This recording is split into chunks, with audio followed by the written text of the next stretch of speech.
Welcome back to Countdown to Bliss. I am Doug. This is Sue, and on the phone we have Dan, cruise critic name Cliffy97. How's it going, Dan?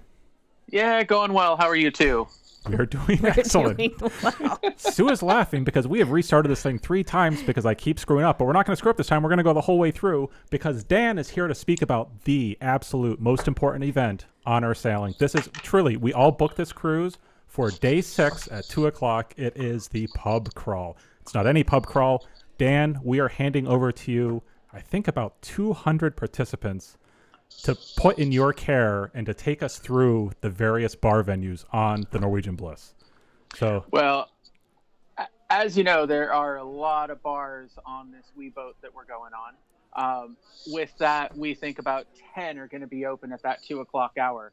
So the plan is, which is still TBC of our meeting point, as that's with Norwegian currently, but we all meet up at this venue that'll hold all of us. I get your attention for a few minutes because the most important part of this is drinking, not me talking. And we then kind of talk about how the day is going to go. So we think there's going to be about 10 bars open. Because of the number of people that are involved with this, we are thinking the easiest way is to get everyone mixing around the ship, not going venue to venue all at once, because we're never going to get a drink that way. Right. But randomly get some venues to each group, whether that's a group of 2, a group of 4, whoever you want to drink with in your specific group. You'll come up and see us, and we'll give you a little card. I am relieved to hear that. I was picturing what would happen if we were to take 200 people and walk up to the 1 or 2 bartenders at the mixed bar and say, hey, we're here with 200 cards. These are our 200 drink orders. No, that would be a melee. That would be absurd. So you're saying that it's going to essentially be a bit of a free-for-all where here are the bars that are participating, and it's our group spread across these 10 bars, where if you go up to that bar, you know they're a participant, and the people hanging out at that bar are part of the pub crawl, and it's, mixing from one group to the next as you go from bar to bar. Mm-hmm. Yeah, I think that's going to be the easiest way. Now, sometimes, groups like to wear T-shirts or something to identify their part of the event. I think that might be a little bit too difficult here. But one of the things I was thinking is everyone could wear a funny hat. Myself, I've got a delirium hat, so it's a big old elephant that'll go on my head that I like to wear to the Bruges Beer Festival. Gotcha. Or a Scottish flat cap that's tartan from another brewery in Belgium. I'm not picky myself, but I figured that way, if people wearing hats, you'll be like, oh, they're with us. Okay, so here's a little bit. I'll have to buy a fascinator, I think. I would love to wear a fascinator. But a little bit of Doug trivia. His head is so big that he can't find a hat to wear. We you know what's here, and I don't mean that metaphorically. His head is really big. Here is the Bliss relate. There are 2 things I'm fearing on the Bliss. Number 1 is, hey Doug, you can be one of the first groups to go on the go-karts, and I get to the front and you're required to wear a helmet, and no helmets fit me. No, his head is too big. And I'm going to be standing on the sideline as everybody's like going around the track having a great time. Because you can't ride the go-karts. Oh. And then the second piece, I still have not lost my weight for the pre-cruise yet. I don't know what the weight limits are for some of the slides. I might be over 250 right now. Okay, back to the hats. Back to the hats. I you know what? You can wear a beanie. Stretch, doesn't matter how big your head is. Yeah, you're right. You can wear a beanie. Okay. I will have a couple beach towels on my head as my hat, wrapped with a rubber band, a belt. Okay. So drinks. When we go up to the bar, what's going to be the obviously there's a few different types of drinks at the different bars. There's the sugarcane mojito bar. There's the brew house. What's the drink selection going to be going from bar to bar? Is it up to the person that walks into the bar as to what they order? I think it can be a bit of both. We're going to work with the bar manager on board, and really any cruise you want to get to know the bar manager early for the best drinks, and see kind of what their thought is. If they're going to have 200 people going through their bar, or in this case it might be 50 throughout the 2 hours, what's the best way to do it? Now I remember you saying there's a couple people who've made a note that they're not looking to drink. They're just looking to come along. So, if that's you, don't worry about it. There'll be non-alcoholic drinks. They're sweet. always available at any bar. You know, and we might even be able to get something special for non-alcoholic available at all the bars. That would be fun. That would be fun to have something special to for the non-alkies. participate. Yeah. Yeah. Okay. You know, a non-alcoholic drink of the day. And, you know, we can come up with some fun name for it. Cool. What's the duration of this event? Do you have any idea of like how long can we circulate between the bars before we meet back up at a certain venue? You know, I think it's on Norwegian Live as a 2-hour event.